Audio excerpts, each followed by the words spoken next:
지난 시간에 우리가 출애굽기 15장 노래를 배웠잖아요. 맞아요. 모세의 노래. 모세의 노래, 미리암의 노래. 맞아요. 그리고 미리암이 선지자, 노래하는 맞습니다. 사람이 선지자였다. 그때는 그죠. 네, 그럼 우리 맞아요. 공희 씨가 선지자네요. 네, 지난주에 제가 선지자가 됐었는데 조금 더 그런 선지자의 마음으로 노래를 해야겠다 다짐을 했었죠. 맞아요. 그러니까 주의 백성을 인도하시고 또 기업의 산에 심으시고 그리고서 예비하신 곳이 성수였다. 맞다. 네. 거기까지 우리가 맞아. 누구였어? 오셨다. 안녕하세요. 안녕하세요. 화내. 네, 누구시군요. 너무 밝고 저희는 좀 네, 과일 같아요, 과일. 네. 요 두 분의 분위기가 지난 시간에 우리가 공부했던 홍해를 건넌 후에 모세와 미리암이 불렀던 기쁨의 노래 네. 들려집니다. 네. 행복하고 소고치고 우리 막 따뜻하고 약간 저희는 그 바로의 군대. 근데 이제 요 두 분은 홍해를 건넌 다음에 벌어질 사건을 예고하듯 암시입니다. 약간의 복선. 어둠이 이렇게 네. 있는 것으로 굉장히 중요한 역할이죠. 제게는 그렇게 보여집니다. 네. 매우 흥미롭게. 저희도 당황스러워요. 어쩌다 보니 인생은 해석이니까 어떻게 해석하느냐에 따라서 달라지기도 합니다. 사실 우리가 행복한 일만 있기를 소망하지만 인생은 그런 경험이 없어요. 행복할 수만은 없습니다. 언제나 햇빛 만나는 날 있을 수가 없죠. 우리가 며칠 동안 비가 내리거나 구름이 끼어 있거나 그러면 좀 마음도 우울해지고 이제 해를 봤으면 좋겠어. 그런 느낌 들고 그래서 구름 사이에 매콤하게 햇빛이 비치면 너무 아름답고 그죠? 네. 그리고 맑고 청량한 날 맞이하면은 행복해지잖아요. 네. 참 좋다. 근데 그 맑고 청량한 날이 한 달이 지속이 돼요. 그럼 여러분 행복할까요? 아니요, 그것도 힘들어. 그것도 그렇죠. 네. 이게 사람이 다 그렇게 돼 있습니다. 왔다 갔다 하는 거죠. 내 인생에 지금 행복한 순간이 왔다고 해서 이게 지속되기를 바라지만 사실은 지속되지 않아요. 사실 그림자라고 하는 건 빛이 있기 때문이고 그렇죠. 그림자를 우리가 싫어한다고 한다면 그림자 보기 싫다고 한다면 빛조차 없애버려야 하는 거죠. 우리 인생은 빛과 그림자가 공존하고 기쁨과 슬픔이 공존하고 이제 그럽니다. 어떻게 균형을 유지하느냐 하는 게 중요하죠. 그래서 전도서 기자가 했던 이야기, 때를 분별하는 게 삶의 지혜다 하고 얘기합니다. 모든 때가 있죠. 심을 때도 있고 거둘 때도 있고 세울 때도 있고 헐어야 할 때도 있고 나아가야 할 때도 있고 물러서야 할 때도 있고 울 때도 있고 기뻐해야 할 때도 있고 그 때에 맞게 살아가야 하는데 전도서 기자가 우리에게 들려주고 있는 놀라운 이야기는 뭐냐? 하나님이 모든 때를 때에 맞게 아름답게 하셨대요. 오늘 수업 출애굽기 16강 역경의 시간 직면하기. 오늘은 그 출애굽기 15장 22절부터 16장 12절까지를 공부하게 되는데요. 먼저 22절부터 27절까지를 정훈 학생이 한번 읽어주세요. 모세가 홍해에서 이스라엘을 인도하매 그들이 나와서 수르 광야로 들어가서 거기서 사흘 길을 걸었으나 물을 얻지 못하고 마라에 이르렀더니 그곳 물이 써서 마시지 못하겠으므로 그 이름을 마라라 하였더라. 백성이 모세에게 원망하여 이르되 우리가 무엇을 마실까 하매 모세가 여호와께 부르짖었더니 여호와께서 그에게 한 나무를 가리키시니 그가 물에 던지니 물이 달게 되었더라. 거기서 여호와께서 그들을 위하여 법도와 율례를 정하시고 그들을 시험하실세 이르시되 너희가 너희 하나님 나 여호와의 말을 들어 순종하고 내가 보기에 의를 행하며 내 계명에 귀를 기울이며 내 모든 규례를 지키면 내가 애굽 사람에게 내린 모든 질병 중 하나도 너희에게 내리지 아니하리니 나는 너희를 치료하는 여호와임이라. 그들이 엘림에 이르니 거기에 물 샘 12과 종려나무 70그루가 있는지라. 거기서 그들이 그 물 곁에 장막을 치니라. 홍해를 건너서 이제 애굽의 그 병거와 마병들이 다 물에 빠져서 그 하나님의 아이러니가 드러났고 우린 구원받았어요. 기뻐 노래 네. 불렀습니다. 네. 그럼 이제 우리 앞에는 전도양양한 햇살 가득한 나날이 지속되면 좋겠는데 인생이 꼭 그렇지 않다. 이게 출애굽 사건이 우리에게 보여주고 있는 비밀 가운데 하나입니다. 그러니까 홍해를 건너서 그들이 마침내 가게 된 것이 수르 광야라고 하는 광야가 이제 시작됩니다. 광야 생활이 시작이 되는데요. 네. 사흘길을 걸어갔는데 물을 얻을 수가 없었다라고 얘기합니다. 우리가 생텍쥐페리의 어린 왕자의 유명한 이야기가 있죠. 사막이 아름다운 건 우물이 있기 때문이다라고 말하는데 네. 우물은 생명이죠. 네. 그야말로. 근데 물을 얻을 수가 없어요. 사람이 하루라도 물을 마시지 못하면 살 수가 없잖아요. 네. 그러니까 사흘길 가는 동안 물을 얻기가 어려웠다. 이건 굉장한 곤경이 그들에게 시작됐음을 보여주고 있는 겁니다. 그들이 들어간 첫 번째 그 광야의 이름을 수르 광야라고 얘기를 하고 있는데 광야는 뭐 모래만 버석거리는 사막은 아닙니다. 그 척박한 지형을 뜻하는 거라고 보면 될 텐데 이제 인생의 쓰라림이 시작되기 시작한 것입니다. 광야라고 하는 것은 사람을 참 불편하게 만드는 곳이기도 합니다. 뭔가 나를 지켜줄 수 있는 것도 없죠. 그늘도 부족합니다. 광야를 가보신 분들은 알겠지만은 나무가 잘 자라지 않습니다. 가끔 시띠나무, 성경이 조각목이라고 얘기하고 있는 그 시띠나무라고 하는 나무가 간혹 한 그루씩 쓸쓸하게 서 있습니다. 가시가 많은 그런 나무인데요.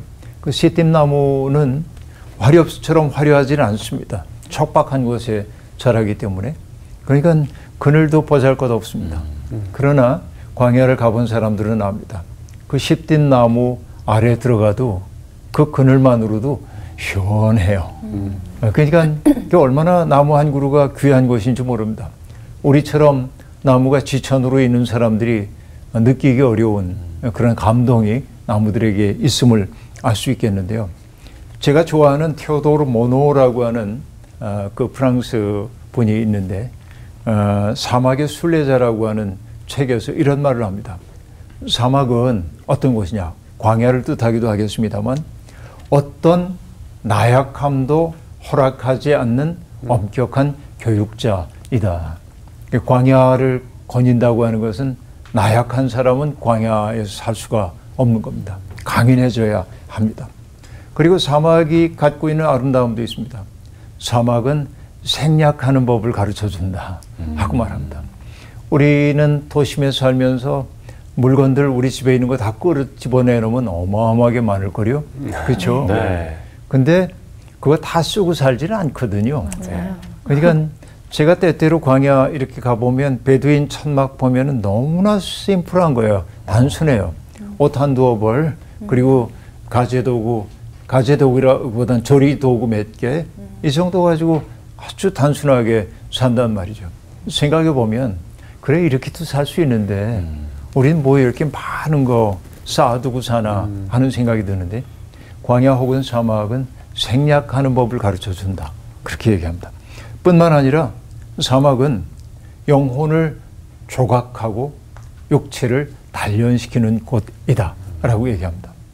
그 광야 혹은 사막에서 필요한 건 뭐죠? 하루에 몇 리터의 물. 물 없이는 살 수가 없잖아요. 몇 리터의 물. 또 먹을 수 있는 음식. 이런 것들이 필요하죠. 근데 문제는 사막에서 가장 중요한 것인 물이 없는 거예요. 예. 이게 이제 이스라엘 사람들이 그 겪어내야 하는 고통이었습니다. 낮에 강력한 태양, 그 태양 직사광선으로 받을 수밖에 없는 상황입니다. 밤에도 나를 가려줄 수 있는 게 아무것도 없기 때문에 밤에 추위와 맞닥뜨려야 합니다. 물이라고 하는 것이 보물입니다. 그러니까 물을 며칠째 먹지 못한다고 한다면 물 한 그릇과 보석 한 그릇 있다고 한다면 여러분 뭘 택하겠습니까? 바꾸죠. 그냥. 당연히 물이어야 네. 하지요. 네. 이게 아리아 다카포라고 하는 연극에서도 바로 그런 얘기를 해주고 있는데, 그러니까 보석이 있으니까는 울타리를 쌓고 아주 친했던 사람이 이걸 독차지하려고 울타리를 쌓아요. 근데 문제는 뭐냐면 보석이 있는 쪽엔 물이 안 나와요. 저쪽은 물이 있고. 네. 근데 자기가 이익인 줄 알았는데 망하는 거죠. 이게 이제 그대로 그 연극을 통해 보여주고 있는 대목인데 이런 거죠. 그 대목입니다. 물이 부족했습니다. 근데 마침내 물이 있는 곳에 당도했어요. 네. 와, 물이 있네. 먹으려다 보니까 너무 쓴 물이에요. 먹을 수가 없어요. 먹을 수 없는 물입니다. 네. 그래서 사람들이 그곳 이름을 마라라고 했다는 겁니다. 마라, 쓰다라고 한 뜻인데요. 그 물이 쓴 물이어서 먹을 수가 없었어요. 그러니까 그림의 떡입니다. 물이 여기에 있는데 먹지 못해요. 그러니까 여러분 어떤 일이 벌어지는 거죠? 백성들이 그걸 보면서 부르짖는 거예요. 그리고 모세에게 원망합니다. 아이고. 우리가 뭘 마셔야 돼? 어떡하지 하는 거예요? 지금 그렇게 얘기를 하고 있습니다. 예. 모세도 아무 대책이 없습니다. 네. 물 없는데 어떻게 해요? 그래서 모세가 여호와께 부르짖었더니 하나님이 어떻게 했다고요? 그에게 한 나무를 가리키시니 네. 그 나무를 물에 던졌어요. 그러자 물이 달게 되었더라 하고 말합니다. 자, 좀 이상해요. 뭐가 이상하냐면 지금까지 하나님이 하셨던 일은 대개 어떻게 했냐? 너희는 가만히 있어 내가 하는 일을 봐라. 네. 그렇죠? 네. 네. 그래서 애굽에 10번의 재앙을 내리기도 했고 구름 기둥 불 기둥으로 인도하셨고 홍해바다 갈라가지고 건너게 해주셨고 하나님이 다 하셨어요. 네. 근데 지금도 마라의 쓴물을 하나님이 달게 만들어 주시면 되잖아요. 근데 안 하고 뭘 하셨다고요? 나무 하나를 가리키셨어요. 네. 그러자 모세가 그걸 물에 던졌대요. 네. 그러자 물이 달게 되었다 이렇게 얘기합니다. 뭔가 변화가 일어나고 있음을 우리가 알아차려야 합니다. 이게 이제 중요한 대목이라고 볼 수 있는데요. 그러니까 자 이렇게 정의를 해보겠습니다. 15장에서 찬양의 노래, 기쁨의 노래를 불렀는데 16장으로 넘어오자마자 불평이 쏟아지는 분위기가 달라지는 갑자기. 그러네. 훅 바뀌었네요. 찬양이 불평으로 바뀌는 데는 그렇게 긴 시간이 필요하지 않았다 하는 걸 알 수 있습니다. 그러니까 바로에게서 벗어나고 홍해를 건너기만 하면은 불행 끝 행복 시작 그런 줄 알았는데 예. 네. 또 다른 고통 시련이 시작된다는 것을 알고 섣부른 기대가 무너지자 원망이 즉시 터져 나옵니다. 이 얘기는 뭐냐? 원망은 약자의 버릇이거든요. 네. 자기 삶을 스스로 책임질 수 없는 사람들이 누군가에게 자기의 불행의 이유를 다른 사람에게 전가하는 것이 원망이라고 얘기할 수 있겠는데 그렇게 이제 원망을 하게 되는 거죠. 모세가 부르짖습니다. 하나님이 나무 한 그루를 보여주셨다고 얘기합니다. 자, 이걸 뭐라고 얘기할 수 있냐면 하나님은 창조 세계 가운데 활용할 수 있는 것을 발견할 눈을 열어주시는 거예요. 이게 중요해요. 네. 어떤 나무를 가리키셨다. 하나님이 창조 세계를 우리가 어떻게 활용하며 살아야 하는지를 가르쳐 주신 거예요. 그러자 나무를 물에 던져놓자 물이 달게 변했다. 하나님은 직접 문제를 해결해 주시기보다는 자연과 인간 사이에 있는 잠재력을 활용하고 있음을 알 수 있습니다. 이게 하나님의 사랑법이에요. 하나님은 사랑하는 사람들의 모든 문제를 하나님이 직접 개입해서 해결해 주실 때도 있지만 그러나 하나님은 우리에게 가능성의 형태로 복을 주실 때가 더 많아요. 그러니까 이 가능성을 우리가 발현하고 발휘하며 살아야 하는 게 인간의 삶인데 내가 할 수 있는 일인데도 불구하고 우리는 뭐라고 얘기하냐면 당신이 해주세요. 그런단 말이에요. 그러니까 어떤 분이 이렇게 얘기하더군요. 예배당 안에 들어가려고 그러는데 예배당 앞에서 어떤 사람이 구걸하고 있는 걸 봤어요. 그래서 그가 하나님 앞에 이렇게 얘기합니다. 하나님, 이 불쌍한 사람 안 보이세요? 이 사람도 행복하게 살 수 있도록 도와주세요. 그러고 들어갔는데 하나님이 그 사람에게 하신 말씀이 하나님 왜 대책을 안 세워주시는 거예요? 그렇죠. 그 대책으로 너를 만들었느니라 이러시거든요. 그러니까 내가 하나님의 대책이라는 사실을 모르고 하나님이 이 문제를 직접 해결해 주셔야 된다고 우리들이 얘기하는 버릇이 있다. 그런 얘기입니다. 근데 하나님의 백성으로 성장해 간다고 하는 것은 뭐냐? 하나님이 내 문제를 다 해결해 주시기를 바라는 것이 아니고 하나님이 내게 주신 잠재력을 발휘해서 세상을 치유하고 내 삶을 아름답게 만드는 것임을 보여주는 거예요. 자, 여기에 이제 아주 전형적 도식이 생겼습니다. 문제가 발생합니다. 네. 그때 백성들이 불평합니다. 네. 모세가 부르짖습니다. 네. 하나님이 해결해 주시거나 해결의 길을 일러 주십니다. 네. 이게 아주 전형적인 하나의 패턴이 생겨나고 있음을 볼 수 있습니다. 자, 하나의 문제가 딱 해결돼서 하나님이 개입하시면 문제가 풀린다는 걸 알 때 하나님은 이스라엘 백성에게 법도와 율례를 정해 주셨다. 이렇게 얘기를 하고 있습니다. 여기에 법도라고 되어 있는 말은 메시팟이라고 하는 말인데 공동체 구성원들이라면 누구라도 지켜야 할 공의로움입니다. 그렇죠. 모든 사람이 지켜야 할 게 법도라고 얘기할 수 있습니다. 그런데 율례라고 여기 번역되어 있는 혹라고 하는 이 단어는 어떤 것들이냐면 우리가 함께 살기 위해서는 나 좋을 대로 살면 안 되잖아요. 그러니까 내 자유의 한계가 타자들이잖아요. 네. 타자의 자유를 우리가 침해하면 안 되잖아요. 네. 그러니까 나 좋을 대로 살 수 없고 우리가 함께 살기 위해 지켜야 할 제한들을 받아들이는 것, 이런 것들이 율례라고 얘기할 수 있겠는데 어떤 사람이 성숙하다고 하는 건 뭐냐? 자기의 한계를 받아들일 줄 아는 게 성숙함이라고 얘기할 수 있겠습니다. 그러니까 하나님은 하나님의 백성으로 살아가야 할 법도가 무엇인지도 가르쳐주고 함께 살기 위해 필요한 태도로서의 절제하는 삶도 가르치기 시작해요. 이제 학교가, 광야 학교가 시작이 되는 겁니다. 네. 여기서부터 하나하나 배워가기 시작해야 돼요. 그리고 이 윤리와 법도를 주신 다음에 말씀하십니다.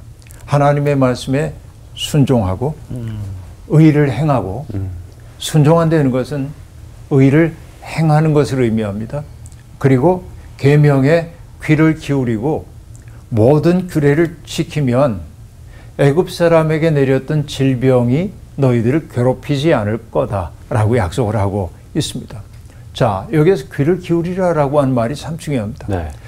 제가 강조하고 있는 것은 뭐냐면 기도에서 중요한 대목이 RM이기도 하지만은 하나님 앞에 그죠? 네. 간구 이것도 중요하죠. 그러나 RM 못지않게 중요한 게 뭐냐? 경청이에요. 경청. 경청. 경청은 어떨 때 이루어지냐? 말하고 있을 땐 경청할 수가 없습니다. 네. 어떻게 해야 되죠? 침묵. 침묵. 기도에서 침묵이 빠지면 진정한 기도가 될 수가 없어요. 우리는 하나님과 인간 사이에 대화라고 얘기합니다. 기도를. 그렇죠? 네. 하나님과 내 마음 통하는 거예요. 그러니까 때때로 이 간구할 때는 뭐냐면 나의 필요를, 내 억울함을, 나의 분노를 하나님 앞에 다 얘기할 수 있어야 합니다. 하나님, 아무개 때문에 너무 힘들어요. 정말 내 마음속에 미움이 막 솟구쳐 나와요. 저 사람 길 가다가 어떻게 됐으면 좋겠어요. 이런 소리 막 한단 말이에요. 시편 기자도 보면은. 그죠? 네. 그렇게 아뢰입니다. 그렇게 하고 원수들을 다 물리쳐 주세요. 그리고 아멘 그러고 가면 자기 마음은 시원할는지 모르다. 하나님은 서운하십니다. 그렇죠. 뭐냐? 하나님 다 들으셨어요. 그럼 그 다음에 해야 할 일은 뭐예요? 하나님이 내게 하신 말씀 들어야잖아요. 네. 그게 침묵이에요.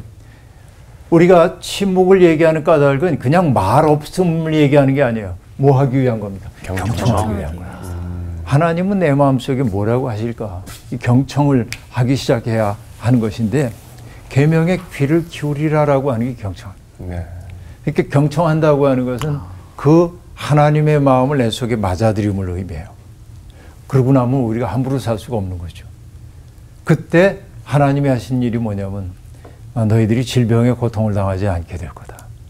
이 질병의 문제가 아까 쓴물 얘기 나왔던 것처럼 살다 보면 많이 시달림을 당하는데 해결책을 하나 주신 거예요. 그리고 하나님은 스스로를 뭐라고 소개하냐면 나는 치유하는 하나님이라. 네? 여기 그렇게 얘기하고 있습니다. 네. 나는 치료하는 여호와 네. 이민이라 라고 얘기를 하고 있습니다. 만약에 그 계명을 따라 살지 않으면 너희들에게 어떤 병이 오는지도 몰라. 이렇게 얘기를 지금 하고 있습니다. 자, 그런데 정말 다행스러운 건 뭐냐면 마라라고 하는 그 아주 그 고통스러웠던 장소에서 경험을 하고 나니까 그 다음에 곧 오는 게 뭐냐. 27절에 그들이 엘림에 이르니 거기에 물샘 열둘과 와. 종려나무 이룬 구루가 있는지라 와. 라고 얘기합니다. 물이 솟아나오는 샘이 있고 네. 종려나무가 자라고 있다고 얘기를 하고 있습니다. 마라와 엘림이 그렇게 멀지 않습니다. 살다 보면 마라라고 하는 상황 속에 우리가 빠질 때가 있지만은 그러나 엘림이 그렇게 멀지 않다. 가장 어두운 그 새벽 미명 속에 이미 빛이 있는 것처럼. 그렇죠. 그러니까 지금 내 삶이 마라의 상황이라고 누구 원망할 필요 없습니다. 그 시련의 시간 조금 지나면 지나갈 겁니다. 거꾸로 지금 엘림에 있다고 또 너무 자부심 가질 필요도 없습니다. 마라의 시간이 또 찾아올 것이기 때문에 그렇습니다. 참 삶이란 그 두 시간을 나의 삶으로 맞아들이면서 마라의 시간이든 엘림의 시간이든 자기의 중심을 잃지 않는 것이라고 얘기할 수 있겠습니다. 그럴 수 있는 까닭은 뭡니까? 마라의 시간에도 엘림의 시간에도 우리와 함께 하시는 하나님에 대한 신뢰. 네. 이것이 우리로 하여금 그 시간을 성화하는 길이라고 얘기할 수 있겠습니다. 그 하나님에 대한 깊은 신뢰가 그 어느 때보다 필요하다 하는 말씀 드립니다.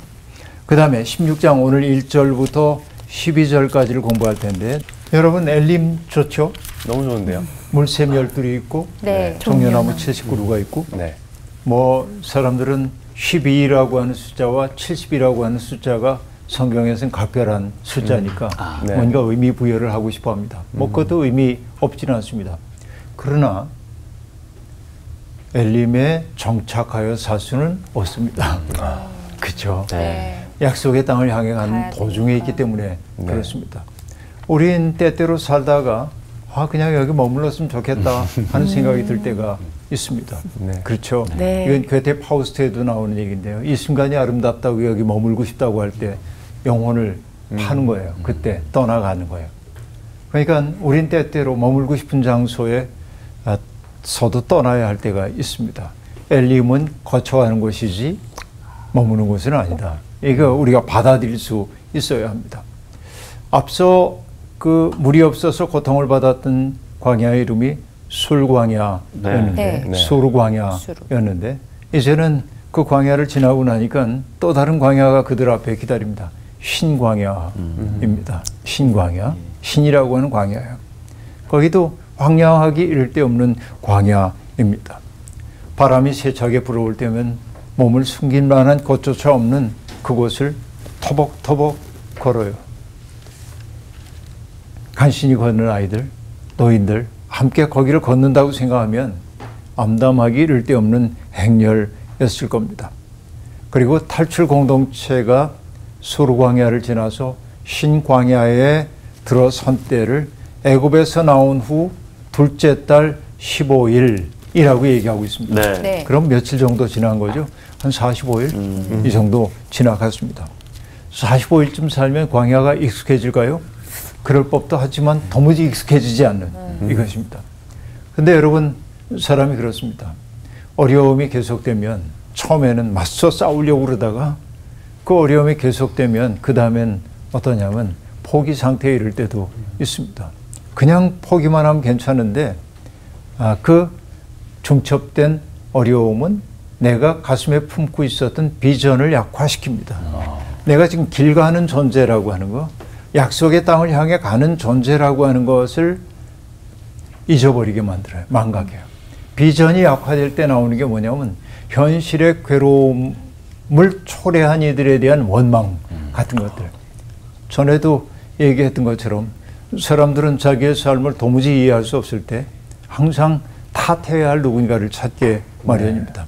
어린아이가 뛰다가 돌부리에 걸려서 넘어졌습니다. 으앙하고 울어요. 그런데 자기 잘못한 거잖아요. 네. 물론 이렇게도 얘기할 수 있습니다. 왜 거기다 돌을 왔어? 그럴 수도 있지만 그러나 넘어진 아이를 보고 엄마나 아빠가 달려가서 아이를 위로할 때 괜찮아 그러기도 하지만 애 분이 안 풀려요. 돌에게 아빠가 야단을 너 왜 거기 있어서 우리 애기 넘어지게 해서 그러면 아이는 이제 분이 풀려요. 내 문제가 아니야. 누구 때문에 내가 이런 어려움을 겪는 거야. 이게 탓하고 싶어하는 마음이 그렇게 있다 하는 얘기입니다. 그러니까 신광야에서 그들이 부딪혔던 문제는 뭐냐? 굶주림이었습니다. 굶주림. 애굽을 탈출할 때 가지고 나왔던 음식이 있었는데 그 음식이 다 떨어진 겁니다. 45일 지나는 동안. 그러자 먹을 것 없어서 굶주려 죽을지도 모른다는 불안감이 엄습하기 시작했던 겁니다. 그렇다고 해서 먹을 것을 구할 것도 없었습니다. 네. 거기가. 네. 너무 이제 어려운 것이었습니다. 그때 그들이 주특기가 또 발휘되죠. 그게 뭐예요? 자기들을 원망. 이끌어냈던 네. 모세와 아론을 원망하는 일이 이제 등장하는데 거기서 뭐라고 말하냐면 우리 멀쩡하게 애굽에서 잘 살고 있었는데 왜 우리를 여기에 이끌어내냐 이렇게 얘기를 하고 있습니다. 그러니까 여러분 니체가 했던 말이기도 한데 거리가 미를 창조한다 하는 말도 있는데 떨어져서 바라보면 아름다워 보이기도 합니다.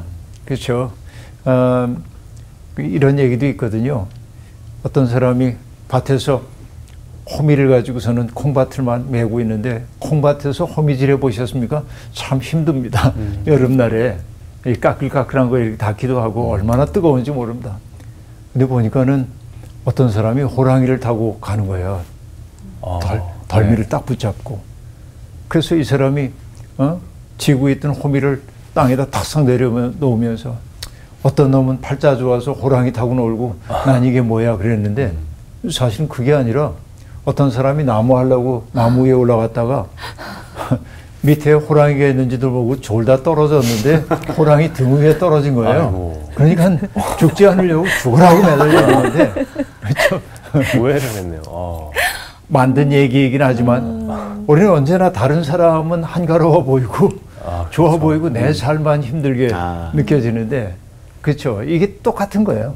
그러니까 광야에서 모세와 아론을 원망했던 사람들이 다른 사람 아니라 우리들이에요. 어떻게 보면 네. 이렇게 누군가를 원망하는 것을 심리학에서는 투사라고 그래요. 프로젝션이라고 얘기를 하는데 뭐 이제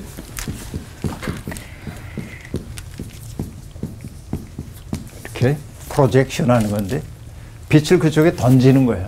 네. 그러니까 누군가에게 자기의 불안이나 불만에 해소하기 위해서 그 원인을 남에게 돌리는 걸 투사한다고 얘기를 하고 있는데 이렇게 투사하는 버릇이 있는 사람들의 삶은 뭐냐? 퇴행. 그 퇴행이라고 그래요. 그러니까 큰 위험이나 갈등 상황에 놓이게 될 때 거기에 능동적으로 대처하거나 도전하는 게 아니고 옛날이 좋았어. 옛날에 우리가 정말 잘 지냈는데 이러면서 물러서는 거예요. 네. 이렇게 해서 불안을 완화하고 싶어하는 태도를 퇴행이라고 얘기를 하고 있는데 그 투사와 퇴행은 딱 등을 맞대고 있는 친구들입니다. 이 둘은 함께 와요. 이렇게 전형적인 투사와 퇴행이 여기에 등장하고 있습니다. 애굽에서 뭐 그렇게 행복했어요. 그죠? 항상 지푸라기를 구해야 하고 벽돌 할당량 해야 하고 죽겠다고 꿍꿍거렸는데 그때가 좋았대. 이게 참 이렇게 얘기를 하고 있습니다. 그러니까 종살이하던 자기들의 과거를 미화하고 있어요. 기억에 왜곡이 일어나고 있습니다. 우리가 알고 있는 건 뭐냐면 채찍질 앞에 있었어요. 할당량을 채워야 했어요. 그런데 채찍과 할당량의 자리에 뭐를 집어넣냐면 고깃가마와 떡. 애굽에 우리는 고깃가마와 떡을 누리고 살았다고 얘기를 하고 있습니다. 자기의 삶을 주체적으로 살지 못하는 사람들일수록 이렇게 환상의 집을 만들어 놓고 거기에 머뭅니다. 현실에 대처할 능력이 없기 때문에 그런다고 얘기할 수 있겠는데요. 그러니까 이게 아주 문제 상황 속에 있음을 알 수 있습니다. 그러자 하나님이 이제 얘기하는 거예요. 역정을 내시기보다는 그들을 곤경에서 구해 주시기 위해서 하나님이 개입해 주십니다. 모세를 통해 지시를 내리는데요. 어떤 지시입니까? 백성이 먹을 것을 하늘에서 내려줄 터이니 백성들이 날마다 나가서 그날 먹어야 할 것을 거두어 드리게 하라라고 말합니다. 여기서도 재밌습니다. 앞서 얘기한 그대로예요. 물을 단물로 바꾸는 건 하나님이 하자고 한다면 일도 아니에요. 네. 그런데 하나님이 나무를 가리키셔서 그 나무를 가지고서는 집어넣음으로 단물을 바꿨던 것처럼 하나님이 집집마다 채워주실 수도 있는데 안 그래요. 일단 내려요. 먹을 것을 준비하셔요. 거두어 드리는 것은 각자가 해야 할 일입니다. 이게 학교예요, 지금. 학교. 그렇죠? 그러니까 그 하나님의 지시를 수행함을 통해서 그들이 배우는 건 뭐예요? 하나님에 대한 신뢰를 배워야 합니다. 그렇죠? 그리고 어려움에 맞서서 자기의 삶을 능동적으로 살아갈 수 있는 영혼의 근육도 키우게 되는 거예요. 이게 하나님의 하나하나 훈련해 가고 있는 것을 알 수 있습니다. 이게 하나님의 사랑법입니다. 제가 그동안 강의하면서 늘 얘기해 왔지만은 부모의 자식 사랑이 그런 거입니다. 좋은 부모는요, 자식이 시행착오를 걷는 것을 안타까워하기는 하지만 시행착오를 거치지 못하도록 모든 위험을 제거해 주지 않습니다. 여러분, 우리가 어린이들의 놀이터를 보면은 안전해야잖아요. 네. 아이들이 안심하고 놀 수 있도록. 그런데 유럽의 어린이 놀이터는 약간의 위험을 만들어 놓습니다. 왜? 그 위험을 대처하는 능력을 키우기 위해서 그럽니다. 놀이터를 만들 때 매우 중요합니다. 그러니까 우리는 모든 문제를 다 해결해 줘서 아이들이 아무 걱정 없이 살아야 된다고 생각하지만 이거는 아이들의 진정한 사랑법은 아니라고 볼 수 있습니다. 탕자가 아버지에게 유산을 물려달라고 그러고 집을 떠날 때 아버지는 탕자의 미래의 삶을 예측 못했을까요? 그럼 그 아버지는 인간에 대한 이해가 없는 거예요. 이 자식이 이 많은 돈 가지고 나와서 어떻게 살리려는 게 아버지 눈에 보입니다. 그러나 그 아버지는 뭐예요? 아들의 시행착오에 기회를 주었어요. 방어할 수 있도록. 그래야 떠나야만 돌아올 수 있기 때문에 그래요. 돌아와야 아버지 집이 소중함을 알기 때문에 그래요. 하나님은 방황의 여지를 주지 않는 분이 아니라 방황의 여지를 주시는 분이에요. 우리의 자율 속에 맡겨두시는 분이란 말이에요.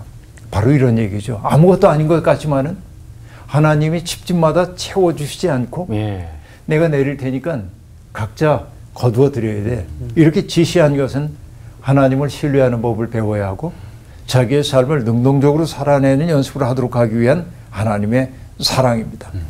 그러니까 날마다 이른 아침에 일어나야 돼. 낮잠 자면 안 돼요. 늦잠 자면. 조금만 더 그럴 수도 있는데 이른 아침에 일어나야 합니다. 그리고 하늘에서 내린 음식을 거두어 드려야 합니다.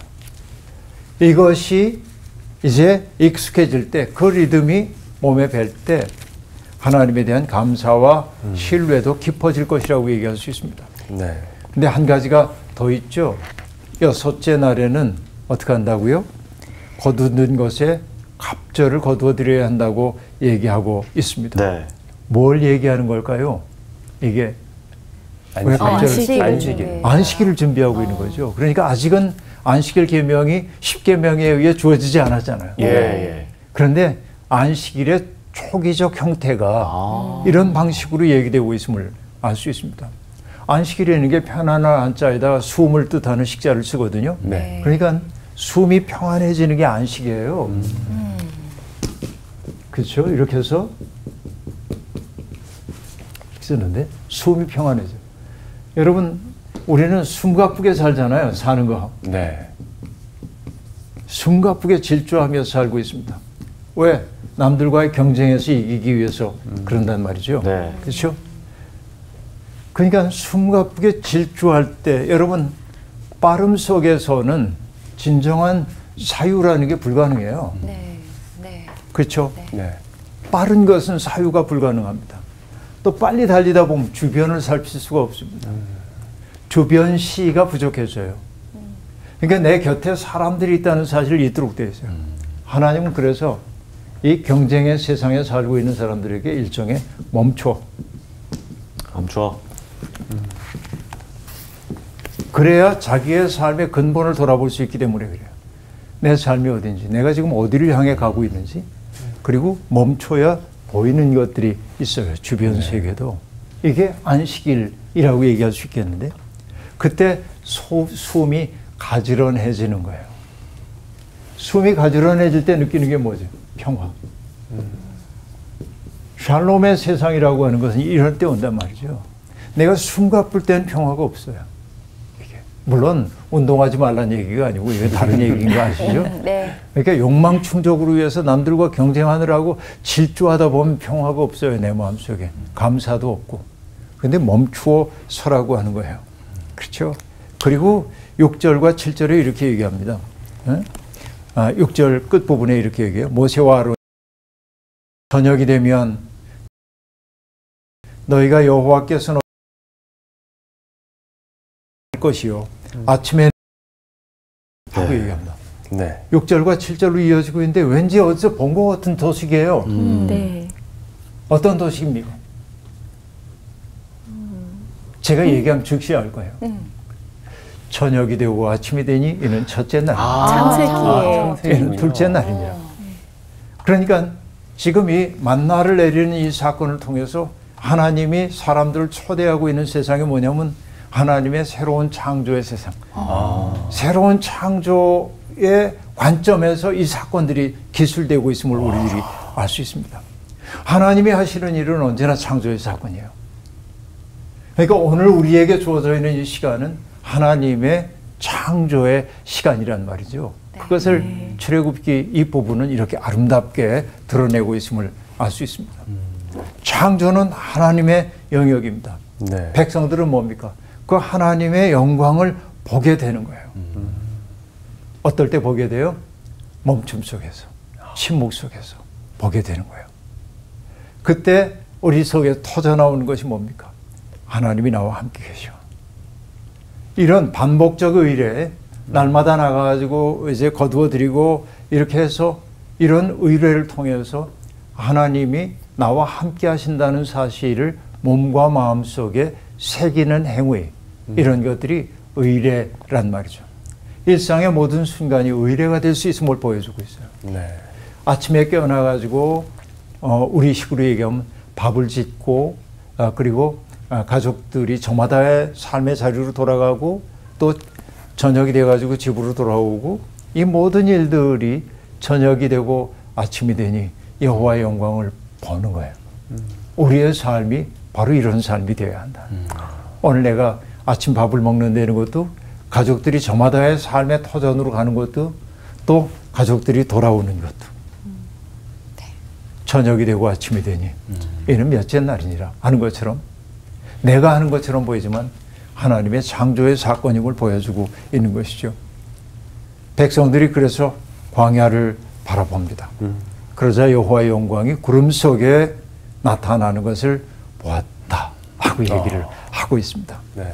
그때 여호와께서 말씀하십니다. 12절 내가 이스라엘 자손의 원망함을 들었노라. 그들에게 말하여 이르기를 너희가 해질 때에는 고기를 먹고 아침에는 떡으로 배부르리니 내가 여호와 너희의 하나님인 줄 알리라 하라 하시니라 라고 얘기를 하고 있습니다. 우리가 일상적으로 뭔가를 먹는 행위, 뭔가를 일상의 삶을 누리고 사는 그 행위가 그냥 당연한 일처럼 생각됐지만 성경은 그렇지 않다고 얘기합니다.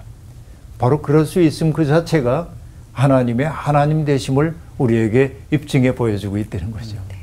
그래서 제가 늘 하는 얘기입니다만은 당연의 세계에는 감사가 없습니다. 네. 뭐 아침에 엄마가 나 깨워주는 거 당연하지 뭐. 아침에 엄마가 밥 차려주는 게 당연하지 뭐. 아침에 뭐 누가 뭐 해주는 게 당연하지 뭐. 당연하지 뭐. 당연의 세계엔 감사가 없어요. 성숙해진다고 하는 건 뭐냐면 당연한 줄 알았던 그것이 사랑임을 알아차리고 고마워하는 거예요. 우리의 삶에 이런 고마움이 나타나기 시작해야 합니다. 내가 살 수 있는 것은 내 옆에 있는 사람 덕분이라는 사실을 알아차리기 시작해야죠. 그걸 알 때 우리가 누구를 함부로 대할 수 있겠어요. 적대감이 넘치는 세상에서 우리가 환대의 공간을 열어가야 하는 까닭은 바로 이런 데 있습니다.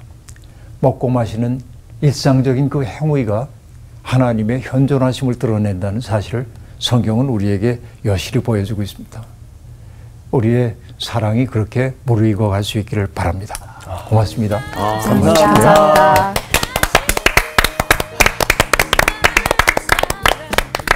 마라와 엘림이 멀지 않다잖아요. 그렇죠. 맞아요. 곧 지나간다. 사실 저도 요즘에 저 힘들게 하는 뭐 한 가지 일이 있었는데 아, 마라가. 이게 제 마라인 것 같아요, 지금. 근데 곧 지나간다. 엘림으로 갈 수 있고, 하나님은 마라에도 계셨고, 엘림에도 계신다. 맞습니다. 위로가 함께 돼요. 하시죠. 네. 우리가 이제 하나님의 말씀에 귀 기울이는 준비를 항상 하라는 맞아요. 것도 네. 예, 다시 한번 새기게 됩니다. 우리가 네. 기도하고 그냥 아멘하고 끝내잖아요. 근데 좀 이제는 좀 시간을 두고 네, 하나님 말씀을 경청하는 그렇지. 시간을 좀 가지면서 안식을 가지면서. 네, 아, 한 주를 또 보냈으면 좋겠습니다. 그러니까요. 네. 아, 환대하면서 나아가요. 같이 그렇습니다. 가, 같이. 아.